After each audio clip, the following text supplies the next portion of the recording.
We joke around that this is like the $10,000 cup of coffee right now, but as we scale our production, we'll see our costs drop pretty dramatically, in which we should be able to make coffee that is great tasting, that is actually cheaper to produce than coffee today. Back before the pandemic, Dana introduced us to the startup Atomo to show us about the science of coffee. The company began developing beanless coffee as a way to offset the environmental impact of growing coffee beans. 4 years later, Atomo continues to refine its product, and as Jo Ling Kent shows us, this beanless brew could be coming to a cup near you. In the heart of America's coffee capital, this 30-person startup is brewing up a radical new approach to your morning Joe. There has to be a better way to get coffee. We have to be able to make coffee without destroying our planet. Atomo was founded here in Seattle by CEO Andy Kleitsch in 2019. He says our daily coffee ritual has devastating consequences for the environment. Most people who drink coffee drink 2 cups a day, right? And if you're drinking 2 cups of coffee a day, it actually takes 20 coffee trees to support you for the year. So out there in the Amazon, there are 20 coffee trees just for you. So imagine that across New York City, like how many coffee trees there has to be to supply that entire city. It's kind of mind-boggling. U.S. consumers shelled out nearly $110 billion on coffee last year. That's about $300 million every single day. As coffee demand grows, Kleitsch says it comes at the expense of virgin forests in places like Peru and Vietnam. So what we are trying to achieve here is a way to supply the coffee that we all need every morning, but without causing any further harm, without causing any further deforestation. And what we found is by using upcycled ingredients, we can replicate exactly the coffee that you drink today without causing any of the environmental harm. Instead of coffee beans, Atomo's espresso consists of ingredients most people would not associate with your daily cup. Date pits, millet, fenugreek seed, and sunflower extract, mixed with caffeine from green tea leaves. How did you arrive at this recipe? Yeah, when we first said, can we make coffee without using coffee beans? We really said, we should use ingredients that cause no harm. And we should try to find ingredients that are typically thrown away or just not utilized. And could we make coffee without causing any deforestation? So come on in. All right, this is our application lab. So this is a kind of a real intense extract. As we end up soaking them in a solution. Think of it like marinating a steak. Atomo's replacement coffee could be a solution for an industry facing an existential threat. So large coffee companies have come to us and said that they see a looming problem by 2050 where there will be a shortage of coffee. Our goal is to enable coffee companies around the world to deliver a great coffee experience without using coffee beans. Kleitsch says that Atomo's formula is not only better for the coffee industry and the environment, it's also better for us. We're using, fruits. We're using actual ingredients that have been proven to have health benefits and positive health impacts. He also claims that Atomo has improved upon the caffeine jolts that you're used to getting. How is it really different? Right. So the caffeine that we use takes longer for your body to really absorb. And so that creates a longer period of heightening and then a slower decline as well. Inside the lab, the moment of truth. It's a Atomo latte with oat milk. Enjoy. Cheers.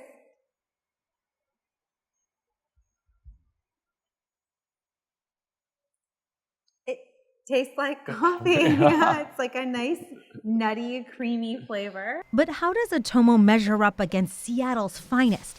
Across town, we met up with Sam Spillman. She's the 2019 U.S. Barista Champion and a coffee industry veteran. I think it's like coffee in disguise almost. We did a taste test pitting Atomo against Spillman's own Cafe Vita blend. Okay. Atomo espresso. Atomo espresso. Let's Cheers. try it. The taste, it's like chocolatey. You get some like graham cracker in there, some kind of acidity notes like a tart cherry, but it's not coffee. It's just a different thing. Could it become that? I could see this becoming more like coffee. It might not be ready to replace Cafe Vita's own gourmet coffee just yet, but it could be a viable alternative to big chain brands or to that bag of beans you're picking up at the grocery store. If you were to rate this latte 1 to 10, I think like 6.5 to 8, depending on the milk that's being served with it. Oh my gosh. this is more coffee than I would drink in a week. But Atomo has a long road ahead. The company can only make 5 pounds of coffee a week in the lab. We're early days, yeah, which means we can only supply one coffee shop with enough coffee for 5 hours of business.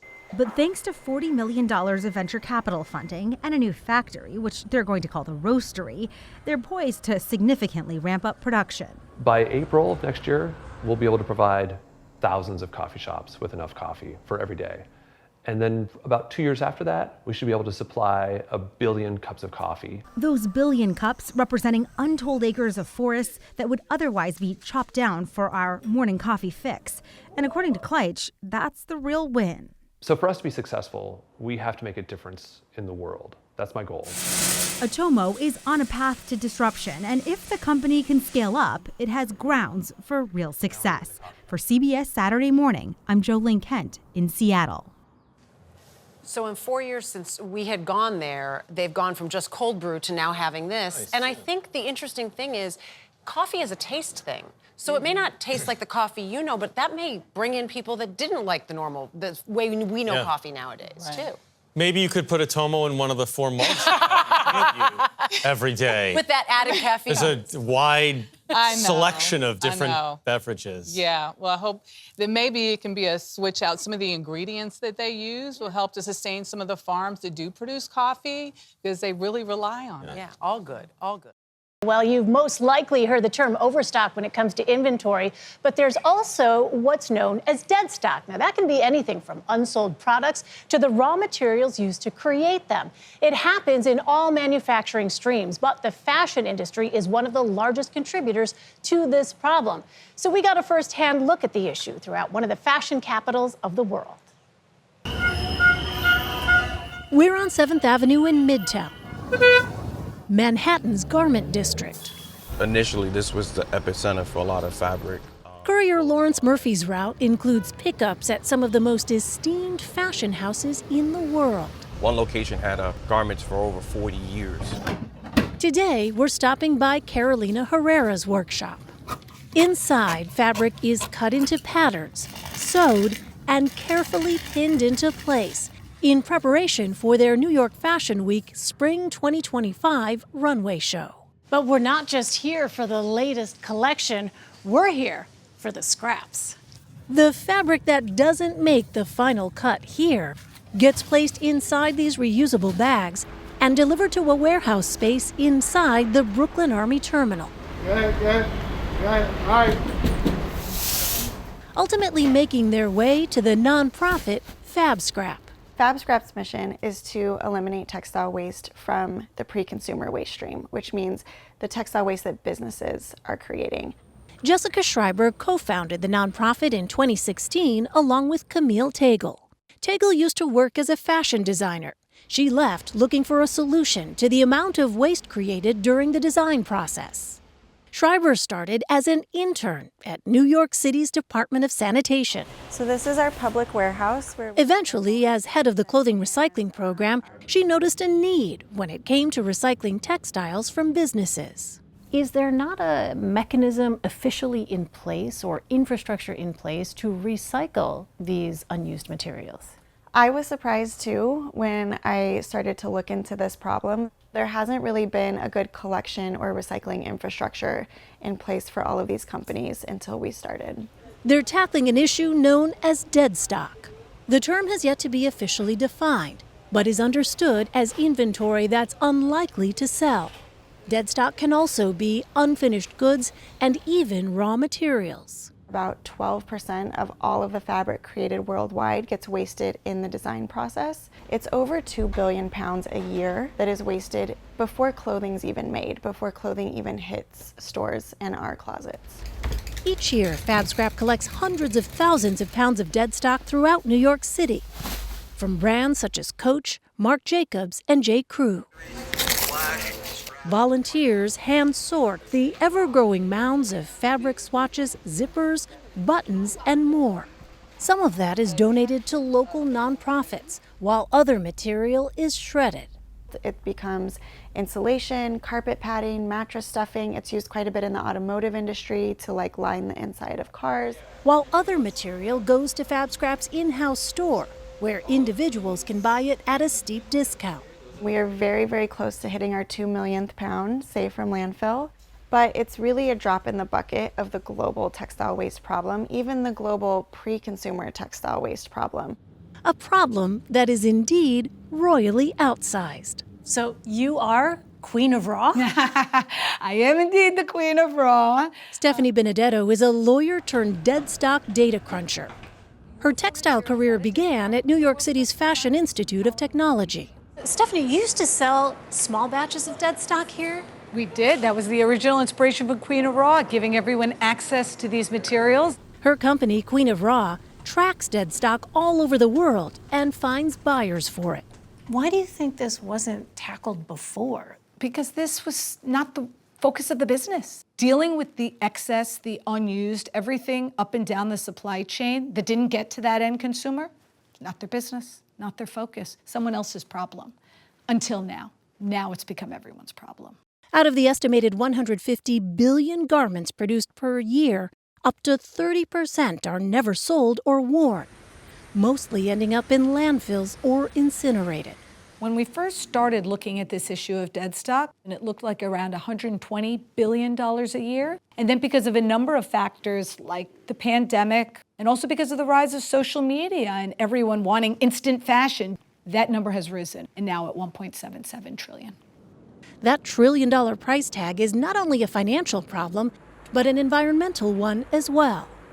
Fashion production makes up around 10% of the world's carbon emissions and uses 26.4 trillion gallons of water every year. For its part, Fab Scrap continues to make its own inroads in the fashion world. They've grown to work with over 800 companies, making a change one scrap at a time. Are consumers, you think, starting to become more aware of issues like deadstock? I think there's a growing awareness. Obviously, I'm in a very niche audience here where we speak to a ton of fashion students, and fashion students are very aware, and that's exciting because they are going to be the next generation of designer who can choose how the industry looks in the future. But for fashion houses like Carolina Herrera, the future is now. I play a big role in it, and I feel partially responsible. Wes Gordon is their creative director. Under his leadership, the brand has sent more than 11,000 pounds of deadstock to Fab Scrap. As his latest collection debuted earlier this week, Gordon told us he's focused not just on trends, but on what his industry is leaving behind. Fashion is a big culprit in waste and pollution, and everything we can do to be better, we need to do. It's not a would be nice, it's not a should do, we have to do it. So I brought a piece of the fabric that we saw in the pattern room, and if you want to just feel it, this is custom made for Carolina Herrera, and that was on the cutting room floor. It's an opportunity for young designers can get that for a fraction of the cost through Fab Scrap, and it's a wonderful opportunity for them to be creative, have quality materials, and keep those materials out of landfill. 12% of all fabric is 2 billion pounds. It really is shocking. It's good that people are doing something now. Absolutely. Never too late to start. Elaine, thanks. While we think of it as a way to seal up wine bottles, there is no stopping cork. The spongy material can be a replacement for plastics and is used as a building material and even as a component in spacecraft. The world's main cork forests ring the Mediterranean across southern Europe and northern Africa. Portugal has the most cork trees in the world. Remy Inocencio shows us how cork's next job might be to save the world. Forza, forza, strength. 1, 2, 3. See? Okay. Off the tip of an axe. This is how that cork stopper from your bottle of wine probably got its start. Quem gosta faz por gosto. You only do this if you love it, says Casimiro Mileiros. And he's been loving it for the past 20 years, stripping cork bark off Portugal's national tree like thousands of seasonal harvesters every summer, waking at 4 a.m. each day and working the country's rolling, historic Montado landscape. No tree is ever cut down, which means cork forests are massive natural carbon sinks. Bark can only legally be harvested again after 9 years of regrowth. It takes 25 years for the first cork to even be harvested, and that is reflected in Portuguese society. There's a popular saying that says, if you care about your grandchildren, basically, if you care about your future, then you plant a cork tree.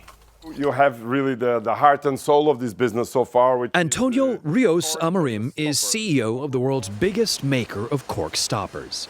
Amorim Cork punches out more than 5 billion stoppers each year, exporting to more than 100 countries. I wonder if anyone has ever called you the king of cork. I don't think so. I think you're probably the first one. I'm just inheriting a huge legacy from a family that for the last 154 years has been dedicating itself to cork. Amorim's cork dynasty started in 1870 when his great-grandfather, Antonio Alves Amorim, founded a small factory in Portugal's Port wine region. 4 generations later, production has modernized with machine learning speeding up cuts. But humans, this short line of cork stopper punch masters, are still the best, most efficient in the business. And what's so great is that the cork that's left behind does not go to waste. That's about 70% of it. And that is where the design and the innovation come in. All that leftover bark is ground into granules or pulverized into even finer powder. Different densities for different future products, then wound into wheels or consolidated into cubes. Frankly, let's be honest, if you can stop waste and instead make money off of it, exactly. Why not? Exactly. And that's what you're doing here. Eduardo Suarez is Amorim's chief of innovation, thinking up ways for the world to replace plastics and other textiles on land with shoes and sporting turf. It dampens and absorbs the vibration. At sea with surfboards and ships. And liftoff of space. And even in space, because it also insulates against temperature. It absorbs heat from the moment that the launcher goes into space. And now with Elon Musk's SpaceX and the Mars rover missions. It burns, but it doesn't burn away. It doesn't burn away. It's an ablative material. It's a shield. And this block of hot black cork is an idea of what happens at Solfaca, another family-run company founded nearly a century ago. Over your decade. For CEO Paulo Estrada, this cork canyon is his business backyard. The cork that's not perfect for stoppers is in fact perfect for Solfaca. It's chopped and cooked at high heat and high pressure. Cork granules expand like popcorn. The natural resin, This is a popcorn maker. This is a popcorn. But for cork. For cork, yes. Solfaca sells most as organic insulation. How much more expensive? Could be twice or even more. But it's forever. It's for your sons, your grandsons. Like sound dampening wall coverings cut by computers for homes and offices, and furniture anchored to the earth. Architects have built award-winning homes across the US and Europe. Hotels, churches, and businesses are experimenting even more with cork. Do you envision every single home eventually using cork? Yes, but with a problem. What's that? We are limited with the forest. How can we make cork grow faster? Amorim is now researching how to first harvest cork after 10 years instead of the usual 25. Those first saplings have just been planted. Can cork save the world? I believe it can. It means that we're gonna have to plant a lot more cork trees, which at the end of the day will make us live in a much better world. That admittedly will take time, something which Mileiros has learned to respect working with cork through his life. Cultivating cork trees, you learn to cultivate patience, he says, and an appreciation for the generosity of this giving tree and its potential for a more sustainable future. For CBS Saturday Morning, Remy Inocencio, deep in the cork forests of Portugal. The new way of visiting California's wine country. Napa Valley, north of San Francisco, is home to more than 400 wineries and some of the world's best vintages. But seeing Napa's beauty and sampling all of its flavors can be a challenge for visitors. That's where the Napa wine train comes in. For decades, the locomotive has transported passengers through wine country in style and luxury. And now, as Danya Backus shows us, it's doing so in a way to protect the delicate environment that surrounds it. Welcome aboard. It's a new path for an old ride. Napa Valley's wine train has gone green. It is right now the cleanest diesel engine in its class in the world. For 35 years, the luxury train has been wining and dining passengers, chasing stunning views across vast vineyards. Now it's riding into the future with a newer, cleaner locomotive. One that uses less fuel, has near zero emissions, and follows stringent Environmental Protection Agency standards. You've been around for a long time, but now one of the first to use this technology. That is correct. Nathan Davis is the Napa Valley Wine Train's general manager. If you were to literally count the amount of exhaust, it's zero when it comes out. It's that clean. That means goodbye to those iconic puffs of billowing black smoke. So it's nice driving this in the valley and not having a cloud of smoke. Engineer Artemis Rogerson has lived in Napa for years. People would complain sometimes about the train going by, and so it's nice having this. Another perk, a smoother ride. And this one is just smooth as butter. Trains are usually, like noisy and bumpy. Does it make a difference in terms of It does, yes, we believe it does. Especially with the sound of the diesel motor when it's running, you just don't hear it. Davis plans to turn his whole fleet green by 2025. For now, this engine is leading the way, renamed 1864 for the rail line's founding year. It was only a few years later, in 1867, that the Pullman Palace Car Company was also founded by George Pullman, the father of luxury rail travel. All aboard! The interiors of those classic train cars rivaled five-star hotels. Their famous sleeper car service discontinued in 1969. 20 years later, the Napa Valley Wine Train was born, settling into the site of the historic Napa Valley Railroad, and using the very same Pullman cars whose splendor they dreamed to emulate. Does this ever get old? Never. It's fun every day. Beautiful territory. I got the coolest job in Napa. The classic train now on a slightly different track. It's a slow-moving industry, but when we move, we get momentum going and we just keep plowing ahead. A symbol of vintage opulence. Now full speed ahead to a cleaner future. For CBS Saturday Morning, Danya Backus, Napa Valley. In the fight against climate change, one of the biggest contributors is the construction industry. According to a United Nations study, it accounts for a staggering 37% of global emissions. In New Haven, Connecticut, one developer has a blueprint for limiting the carbon footprint of his buildings, including a first of its kind in the hospitality industry. Not many hotel developers would start the tour on the roof. Well, this is where it begins, because this is how we're making power with just the sun. You might call architect Bruce Redmond Becker a proud papa, eager to shine light on his new baby, the Hotel Marcel, and the power behind it.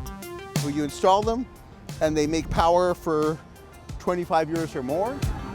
There are more than 1,000 solar panels covering the roof and parking canopies below. It defines the future of sustainable hospitality. The building was designed by one of Becker's heroes, Marcel Breuer, the architect behind the UNESCO headquarters in Paris and the Whitney Museum in New York. From 1970 to 1999, it served as headquarters for a rubber company and later a tire manufacturer, but then sat vacant for 2 decades. In 2020, Becker bought it for just over $1 million. It was twice voted the ugliest building in Connecticut, but at the same time, folks that are passionate about brutalist architecture saw it as this iconic building. People were coming from Europe to look at it because it really is a very cool building. It's like a piece of modern art that sort of is suspended in the sky. And so I passed by it and thought there has to be a solution to remake this building in a way that honors its architectural legacy, but also sort of brings it into the future. Recycling existing structures has been on his punch list for more than a decade. In Hartford and New York, Becker transformed historic buildings into apartment complexes. Compared to new construction, conversions cut carbon emissions by 50 to 70%. You know, architects love to play with their houses, right? His home in Westport, Connecticut was his testing ground. I got rid of my gas hot water heater and I put in a air source heat pump hot water heater. And I even put in about 64 solar panels. At a cost of about $60,000. But thanks to a 30% tax credit, he says it paid for itself in 4 years. And then Hotel Marcel came out of this. It took more than 2 years and $30 million, but Hotel Marcel opened its doors in 2022. It's now part of Hilton's Tapestry collection. Not many hotels open to the interstate. No. No, that's a building we inherited. Ben Webster is general manager. We have found that we are now attracting a lot of organizations and conferences because of our sustainability initiatives, where they can host these kind of zero waste, zero emission meetings and events. Under the Energy Department's new criteria, a zero emissions building must be energy efficient, free of on-site emissions from energy use, and powered solely by clean energy. The goal is to reduce greenhouse gases by 65% in the next decade and 90% by the year 2050. The Marcel is the only hotel in the U.S. to earn the Energy Department's Platinum rating. That's not gas? No, ma'am. Completely electric powered. Chef Megan Gill's kitchen is fully sustainable. I think it's really our focus on our day-to-day efforts and how we move differently throughout the space. Which includes composting and repurposing food waste. And then other things like watching our water usage, maintaining a radius of 250 miles from where we buy food from to eliminate our carbon footprint. On the outside, triple glazed windows reduce noise and improve insulation. This is our latest innovation. And in the laundry room, the laundry energy is the biggest single component of energy use and typically carbon footprint for most hotels. A first of its kind innovation in the U.S. This is a heat pump hot water heater, which makes cold air. It actually pulls the heat out of the air and puts it in the hot water. So we basically get free hot water, and we also cool the room at the same time. But the game changer fueling it all. And this is sort of the hub of energy for the whole hotel. The Hotel Marcel's microgrid. It's a really smart way to power a building. With inverters that switch between solar and battery power on demand. On a summer day in the middle of the day, we actually export power to the grid from our solar panels. We also have batteries that we can pull power from. And that allows us to operate off-grid and also sell power back to the utility when there's a peak demand for the system. On overcast days like this one, the hotel also draws on renewable green energy from the public utility. The orange is actually the load of the buildings. Becker tracks that usage from his phone. So right now we're getting a combination of power from the utility, from the solar. Hoping to negotiate more space for solar in the parking lot, which he says would wean the hotel from that dependence. This is a very easily replicable approach to making hotels and commercial buildings that don't contribute to the climate change problem that we have. Becker believes the Hotel Marcel can be a model, moving the hospitality industry into a greener future. Sounds like we have to build on what we already have. Absolutely. I mean, history is a big part of what we have to think about going forward, because that really defines our identity. You know, if we don't think about where we came from and what that means, you know, we're sort of lost. And I think our challenge is to build on the past, but in ways that make for a brighter future. You know, hospitality accounts for about 1% of global carbon emissions, and he says this could really put a dent in, the greenhouse gas impact if just the hospitality industry jumps into this wholeheartedly. Is it money and the idea that people want to build their own thing and they don't want to sit on an existing footprint? Probably a combination of both, but just sort of recapturing the notion of taking what's old and making it new again. Right. Instead of just building something completely new. All right. We begin this half hour with a potential key to America's clean energy future, found at the site of past environmental disasters. California's Salton Sea is a man-made lake created by accident in the early 20th century. Over the decades, it's fallen victim to drought and pollution, and its surrounding community has suffered economically from those environmental issues. But as John Blackstone shows us, the region could help meet the growing demand for electric vehicles. In California's Imperial Valley, the Salton Sea, the state's largest lake, has been shrinking for years, leaving a toxic, dusty shoreline. But now there's growing confidence the arid land around the Salton Sea holds a vast supply of lithium. It's a very significant, sort of what we call a world-class lithium resource. Geologist Pat Dobson led a recent federal study of Salton Sea lithium reserves. And that represents enough lithium to manufacture hundreds of millions of EV batteries. So it's a huge potential resource. The move to electric vehicles has created a worldwide search for lithium to make batteries. But lithium around the Salton Sea has been no secret. And we've known that for decades. But what didn't happen before is there was not a great demand for lithium. For 40 years, lithium has been treated as an unwanted byproduct by geothermal power plants in the area. The plants produce electricity by tapping superheated fluid called brine a mile beneath the Earth's surface. The brine produces steam and then is injected back into the Earth. Lithium is one of the minerals in the brine. For decades, we've been pulling lithium out of the ground and then putting it back. And so what we're looking at now is the opportunity to recover that lithium from the geothermal brine and utilize it for making batteries. And that is bringing hope to Imperial Valley, where unemployment is high, wages are low, and agriculture is the dominant industry. This is something big for the valley, you know what I mean? Because we never really have nothing of our own, so. Johnny Haywood is one of those in a night class at Imperial Valley College, training mature students for jobs in the lithium industry. Some here, like David Maldado, are farm workers. You work in the fields in the daytime? In the daytime and at night I come to school. Sammy Gonzalez and his father Jose both worked in the fields and are now looking for something better. It's a great opportunity. It's a great opportunity, he said, right? And I'm so happy because we are studying together. And I don't want any industry to say we have to bring outside people because there's not a ready workforce in Imperial County.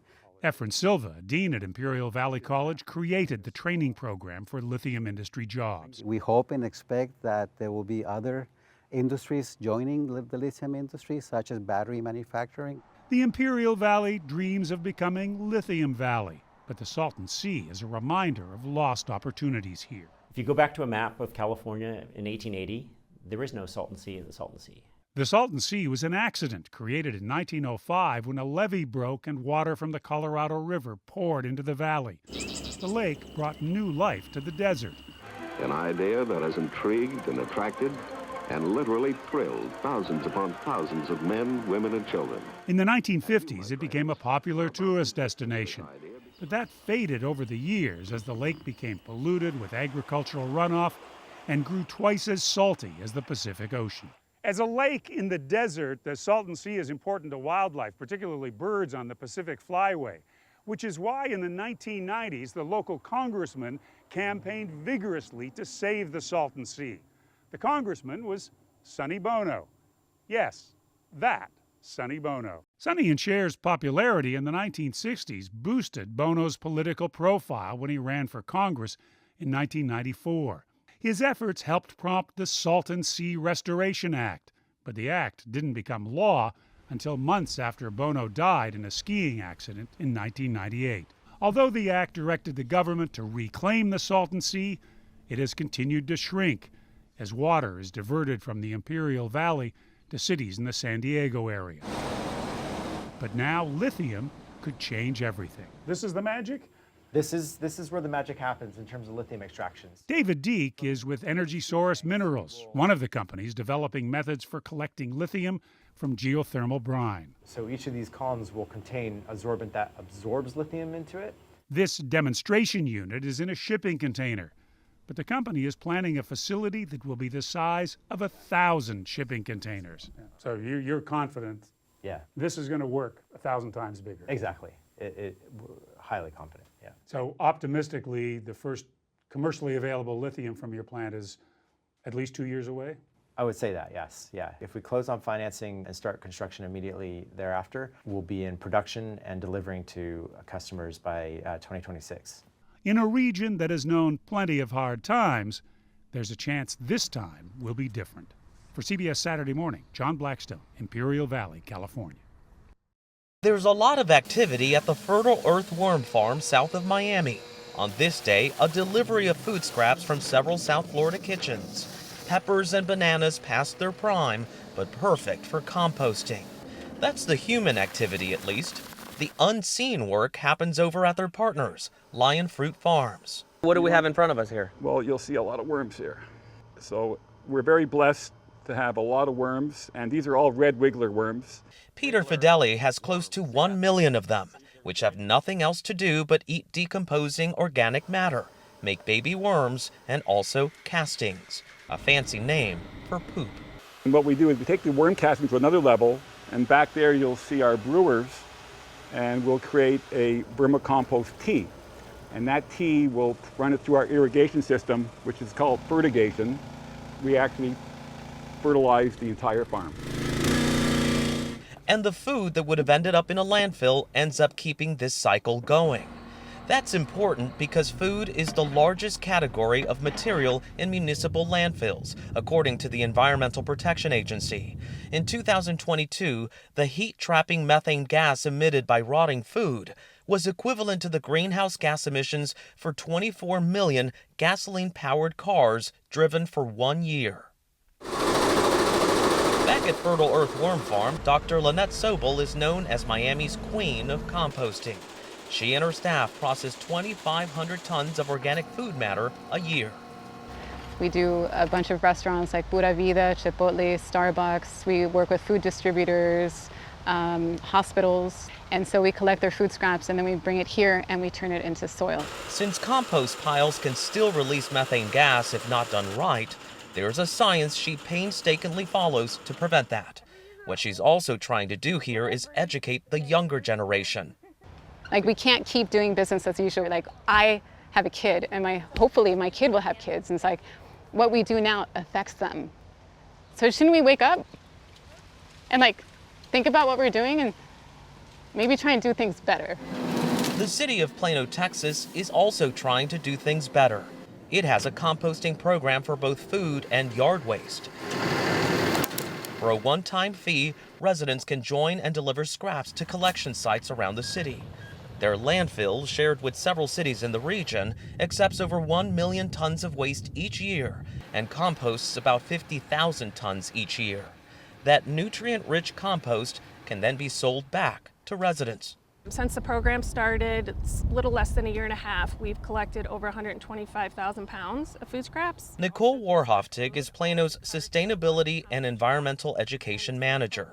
So this is what it eventually will turn into? Yes. And people can use that for what? Fertilizer? They can use it to put in their garden. Basically, when the food scraps break down, it's like feeding your plants food, essentially. The question now is, will more cities and residents do the same? Will more farmers turn to what Dr. Sobel is doing to keep food out of landfills? Or what Peter Fideli is doing with those hungry red wiggler worms? Worms will eat their weight every day. Wow. Yeah. And I love my worms because they work 24 hours a day, 7 days a week, and they never complain. Best employees I've ever had. For CBS Saturday Morning, Manuel Bojorquez, Miami. The construction and demolition industry in the U.S. sends an estimated 145 million tons of waste to our national landfills, accounting for a quarter of all waste. Janet Shamlian shows us how a mission in an historic American city is giving building materials a new life. If historic homes are the fabric of Savannah, Georgia, Mae Boley is the thread, salvaging precious materials from those about to be torn down. I got bit by the old building bug, and the next thing I knew, I was a warrior for these old building materials, trying to do everything I could to keep them out of the landfill. Check out the tight growth rings on the bottom piece. It's irreplaceable wood, hundreds of years old. You can't find this at a new lumber yard. The kind repurposed Savannah salvages when it convinces owners to deconstruct a building instead of demolish it. Why is this important right now? Construction and demolition is the single biggest contributor to American landfills. So this is an urgent area to address our current practices. From hinges and doorknobs to clawfoot tubs, window frames, and that rare wood, it's all sold at their warehouse. In 5 years, they've kept 3,000 tons of material out of landfills. This is hardware. This is our house jewelry. What's old often ends up in new construction. The built environment holds so much of our history. And so when you lose it, we lose a lot of the stories and the connections that go with that. The nonprofit is an all-women plus venture. So try to hold down here. In an industry where more than 90% of construction workers are men. There are barriers, whether they're formal or informal. And removing those barriers helps women break into a really rewarding industry and start really long, productive, healthy careers. And an alternative to bulldozers and wrecking balls. There is light and there's beauty in what we're able to do. And I think, you know, the broader message of what we're doing is that we're doing something with intention. The nuanced work of preserving history, piece by precious piece. For CBS Saturday Morning, Janet Shamlian, Savannah, Georgia.